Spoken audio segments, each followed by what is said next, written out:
Hello, friends. Good morning. Imagine once when you wake up in the morning, and immediately in these days, in this generation, we are not habituated to have a look at the photo of a God, but we were habituated to look at our mobile phone. Suddenly, when you switch on your mobile phone and tap it on, it shows battery is dead. And when you go out, your fan is not working, your tube light is not working because inverter battery is dead. So most of you, whenever you start working with your laptop and it shows your battery is dead, what happens? Unpredictable. Hence I place the title for this particular video as Life Savers Batteries. Let's have a look. Welcome to Vidyunmala. In this module, in this lecture, I will be discussing about various topics about batteries. So to start with, before going for a battery, we'll discuss about a galvanic cell. The same can also be called as voltaic cell also. Galvanic cell is a combination of two half cells. One of the half cell is made with zinc and zinc sulfate, and the other half cell is made with copper and copper sulfate. What is a half cell? Half cell can also be named as a electrode. Electrode is the arrangement of a metal in its own salt solution. For example, zinc in zinc sulfate solution, copper in copper sulfate solution, lead chloride solution, silver nitrate solution. This arrangement is what exactly we call as a electrode or else half cell. So the half cell at which oxidation is being taken place is what we call as oxidation half cells. The electrode or the half cell at which reduction process is being undergoing, it is what we call as reduction half cell. When these two are combined with a salt bridge, when two half cells are combined with a salt bridge, that is what generally we call as cell. So why the name galvanic cell? Because zinc in Latin it is known as galvana. In Latin, zinc is known as galvana. Hence the name is galvanic cell. So when you combine zinc electrode with copper electrode through a salt bridge, it develops a potential of plus 1.0 volts. It develops a potential of plus 1.0 volts. So in galvanic cell, chemical energy will be converted into electrical energy. In galvanic cell, chemical energy will be converted into electrical energy. Whereas in electrolytic cell, electricity or electrical energy will be helping to make a chemical reaction happen. So these are the differences between galvanic and electrolytic cell. Galvanic cell can also be called as electrochemical cell. Electrochemical cell is the one in which chemical energy is utilized to produce electrical energy. Whereas in case of electrolytic cell, electrical energy is utilized to produce chemical energy. So this is what about a small introduction. Let's move on to batteries now. What is a battery? So battery is an electrical device that consists of one or more electrochemical cells with external connections provided. So one or more electrochemical cells are there. They are connected either in series or in parallel. So that particular arrangement is what we call as battery. Generally, battery is the device that stores chemical energy in it. And through a redox reaction and using a redox reaction, that battery produces electrical energy utilizing chemical energy. I hope I am clear. Batteries is a device that stores chemical energy in it, and that chemical energy can be converted into electrical energy through redox reaction. Okay, we have two types of batteries. One is primary battery, the second is secondary battery. What do you mean by the two words? Primary batteries are those which cannot be recharged. Say for example, the torchlight battery. we use torch lights, no, Eveready, Nippo, pencil batteries, remote control batteries. All these batteries are primary batteries, because when once all the chemical energy that is present in the battery got converted to electrical energy, that battery becomes dead. It cannot work more. That's why if in a torchlight, when you purchase a new battery and you fill the particular space with the batteries, the day 1 the light intensity is the highest.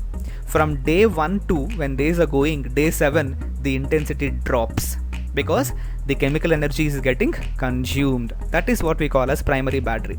Whereas secondary battery is the one in which, when once all the chemical energy got converted to electrical energy, if you supply external electric energy to it, the reverse reaction takes place. So electrical energy can be converted. For example, you are using your mobile phone. Then your mobile phone battery will be converting chemical energy into electrical energy. I repeat, you are using your mobile phone. When you using your mobile phone, then what is happening? The battery that is present in the mobile phone making use of chemical energy to produce electrical energy. So when you start at the morning 9 o'clock and you are continuously using till evening 4 o'clock to listen to your lectures or to listen to your other stuff, then the battery comes down. Means the chemical energy is getting consumed. Then what we'll do? We charge it. We charge the battery. We will connect to a plug-in and then we'll make it charge. Then what is happening? Electrical energy getting converted to chemical energy. So primary batteries are known as irreversible batteries, whereas secondary batteries are reversible batteries. You can make chemical to electrical and electrical to chemical. Hence secondary batteries has another name, charging discharging or charging recharging, whatever we call. So the laptop battery, mobile phone battery, inverter which we use in our household purpose, all these are secondary batteries. Okay, so that is what I have told you. A primary battery is a single use or disposable battery. So we generally find Leclanche cell, that is our Nippo, Eveready, those batteries, and alkaline battery used for flashlights. These batteries can also be called as irreversible batteries that I have given in my previous slide. So what is secondary battery? As mentioned, secondary batteries are rechargeable batteries. So when all the chemical energy got completely converted to electrical energy, we charge it. Examples are lead acid battery, lithium ion battery which we use in our mobile phones and laptops, nickel cadmium battery. All these comes under the heading of secondary batteries. So what is a Leclanche cell? Leclanche cell is a battery which was invented in 1866 by Georges Leclanche. So what did he use? He used a zinc cylinder in which he placed graphite rod as a cathode, and he used ammonium chloride as electrolyte. And the potential that was developed is 1.4 volts. The potential that was developed is plus 1.4 volts. So this is a diagrammatical representation. The right hand side, it was the first dry battery that was discovered. It was the first dry cell. In the left hand side diagram, you find the diagram. Okay. The purple, you say that purple or pink colored is anode, that is a zinc, and the black color is cathode, that is graphite, and the yellow color is a paste of manganese oxide, ammonium chloride and carbon, which is going to be a electrolyte. So then what is happening?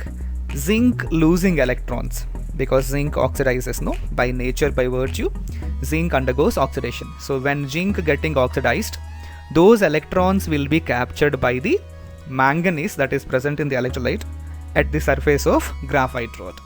So then it is getting reduced, and those electrons will be utilized for the purpose of production of electrical energy. We'll see the chemical equations. So oxidation, zinc converting to zinc plus 2, releasing 2 electrons. Reduction, 2MnO2 plus H2O plus 2 electrons getting converted to Mn2O3. What is the oxidation state of zinc in metallic state? 0. In the ion, +2. So oxidation number increased, so it is called as oxidation. What is the oxidation state of manganese in MnO2? It is around +4. Mn2O3, it is I think 3, +3. So there is a decrease in the oxidation number. So this is what we call as reduction. So those electrons are responsible. But here we have used ammonium chloride as a electrolyte. This ammonium ion will capture the OH- ion from the reduction process, and they start getting converted to ammonia gas. And this ammonia will further react with the zinc +2 that is present in the anode and forms a complex. And as the concentration of the metal is getting reduced, the potential falls down. This is the major drawback in case of dry cell. Because the concentration of zinc is getting decreased. This is all about a primary battery. Primary battery is the reversible battery. The first primary battery that was invented in 1866 is Lecland cell. In Lecland cell, the cathode is graphite and the anode is zinc. Electrolyte is ammonium chloride, and there is a fall in potential because zinc is getting consumed in the reaction. That's all. Now we'll go with a secondary battery, that is nickel cadmium battery, and it is given by a Swedish scientist, namely Zeuner. Here in nickel cadmium battery, the anode is nickel oxyhydroxide,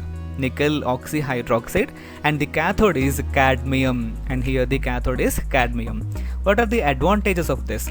So it is having longer life, little loss of water, and no evaluation of hydrogen gas. Hydrogen gas cannot be evolved, as in case of Lecland cell you find hydrogen is evolved, but here you didn't find any hydrogen gas getting evolved. And these are used in photographic equipment, handheld lamps, computer memory standby, toys, novelties, cordless and wireless telephones, emergency lighting, and other applications. We will be using nickel cadmium battery. So this is a diagrammatical representation of nickel cadmium battery. We have a spring loaded cap, nickel plated steel, and then we have an insulating water.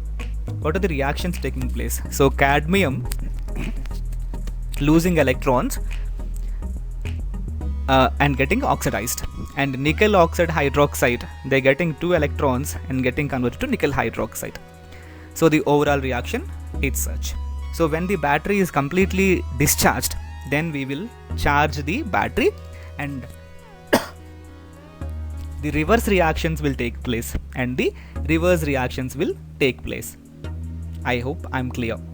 So during discharging, the cadmium undergoes oxidation, cadmium +2 OH- giving rise to CdOH twice.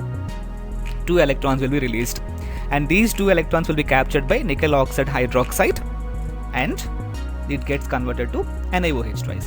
If we are charging, the reactions are NiOH twice giving rise to nickel oxide hydroxide plus cadmium. So this is about a secondary battery. We have another secondary battery called lead acid storage cell. It was invented in 1859 by a French physicist called Gaston Planter, and it is the oldest type of rechargeable battery. And this is going to be even used in most of the applications we will see in the next slide. So this is used in traction propulsion batteries, golf carts, battery electric vehicles, electric motors, diesel electric motors, submarines, nuclear submarines, backup power, electric scooters, wheelchairs, electrified bicycles, hybrid vehicles, and everything. A simple single lead acid cell provides 2 volts of energy, 2 volts of potential. Single cell will provide you 2 volts of potential. See here. So we have lead oxide as one electrode, pure lead as the other electrode.